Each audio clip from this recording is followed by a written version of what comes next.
नमस्कार दोस्तों, quick news में एक बार फिर से आप सभी का स्वागत। दोस्तों, ऐसा लगता है कि जैसे भूमाफियाओं के लिए वर्तमान समय स्वर्ण काल से कम नहीं है। अभी भूमाफियाओं के लिए जो समय है वो स्वर्ण काल के बराबर चल रहा है। अभी कुछ दिन पहले क्विक न्यूज ने कुचामन सिटी के बूढ़सू रोड पर स्थित एक भूखंड का समाचार प्रमुखता से छापा था, जिसपे दो कॉलोनाइजर की आपस में केसबाजी चल रही है, अदालत में केस चल रहे हैं और उस पर रस्साकशी चल रही है। बहरहाल कल और ऐसे कई मामले जनता के बीच में कानाफूसी का विषय बन रहे हैं। अब वो मामले सामने नहीं आ पा रहे हैं क्योंकि सामने रसूखदार पार्टियां है, तो कोई उनके खिलाफ बोलकर अपनी जान को क्यों आफत में डाले। बहरहाल कल शाम को एक ऐसा ही मामला सामने आया जब रसूखदारों ने एक बेशकीमती जमीन पर अवैध कब्जे की असफल कोशिश की।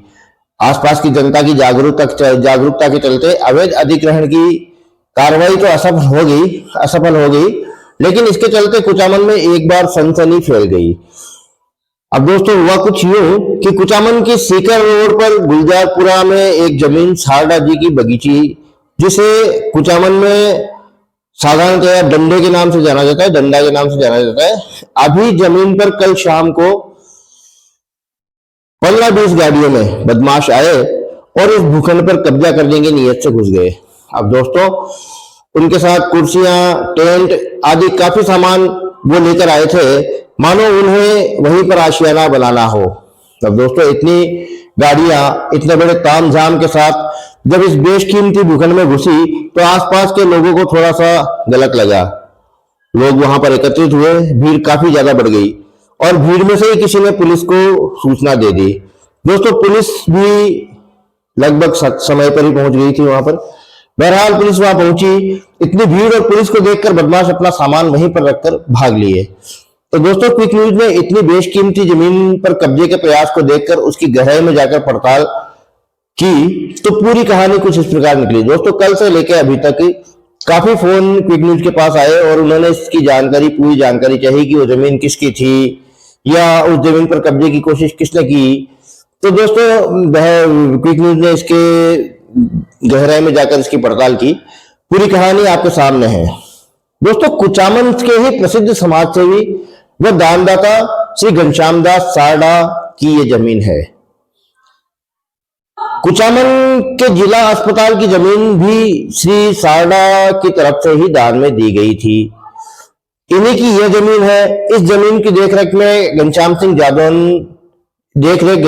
जादौन के हाथ में है, जो कि जादौनों की कोल्डी कुचामन सिटी के निवासी है। दोस्तों, जो हमेशा कुचामन सिटी के विकास में अग्रणी रहे हैं, उनकी ये बेशकीमती जमीन है और इसी जमीन का मामला चल रहा है। अब दोस्तों, ये वहां पर जमीन की कब्जे की कोशिश क्यों की गई? दोस्तों, इस जमीन पर किसी अन्य पार्टी ने दावा किया कि खतौनी में उनका नाम है, लेकिन यह दावा वे निचली अदालत में हार गए और जमीन पर स्थगन आदेश आ गया। दोस्तों, मामले को हाईकोर्ट में ले जाया गया और हाईकोर्ट में जब पहुंचे तो वहां पर भी स्थगन आदेश आ गया। दोस्तों, आपकी स्क्रीन पर सारे कागज मौजूद है, आप देख सकते हैं, गौर से देख सकते हैं, खोल के देख सकते हैं, उनको खोज करके देख सकते हैं। सारे कागजात वहां पर आपके सामने हैं। दोनों कोर्ट के स्थगन आदेश आपके सामने हैं। तो जब दोस्तों अदालती कार्रवाई से जीत हासिल नहीं हुई तो ये लोग ताकत के बल पर जमीन पर कब्जा करने कल पहुंचे। अब साहब, ये जमीन शादी ब्याह आदि में पड़ोसियों के बहुत काम आती है। बात यही नहीं रुकती दोस्तों, वहां के आसपास के जितने भी बच्चे हैं वो सब बगैर किसी भेदभाव के उसमें दिन में क्रिकेट, शाम को आगे गेम्स वगैरह उनमें चलते रहते हैं और वो अच्छा खासा मैदान है बच्चों के मनोरंजन के लिए। तो दोस्तों, जब पड़ोसियों के यहाँ पर ये इतनी काफी सुविधा मिल जाती है, मतलब पड़ोसियों के लिए ये मैदान बहुत उपयोगी साबित होता है, तो पड़ोसियों की जागरूकता के चलते भूमाफियाओं को एक बार फिर से वहां पर मुंह की खानी पड़ी। पड़ोसी उस जमीन पर अवैध कब्जे को नहीं देख सकते थे और उन्होंने इसका विरोध किया और उन्हें वहां से भागना पड़ा। दोस्तों, गजेंद्र सिंह जादौन ने नामजद रिपोर्ट पुलिस थाने में दी है। आपके सामने आपकी स्क्रीन पर उसकी प्रति है, आप पढ़ सकते हैं। प्रार्थना पत्र की प्रति आपकी स्क्रीन पर मौजूद है पुलिस ने प्राथमिकी दर्ज कर ली है और जांच कर रही है। श्री गजेंद्र सिंह जादौन के अनुसार बदमाश बिल्कुल बेखौफ होकर वहां आए, गाड़ियों में भरकर आए। दोस्तों, क्विक न्यूज आशा करता है कि ऐसी गतिविधियों पर जल्द से जल्द कार्रवाई हो ताकि आगे से इनकी पुनरावृत्ति नहीं हो और जनता चैन की सांस सोए। धन्यवाद दोस्तों, आभार, शुक्रिया।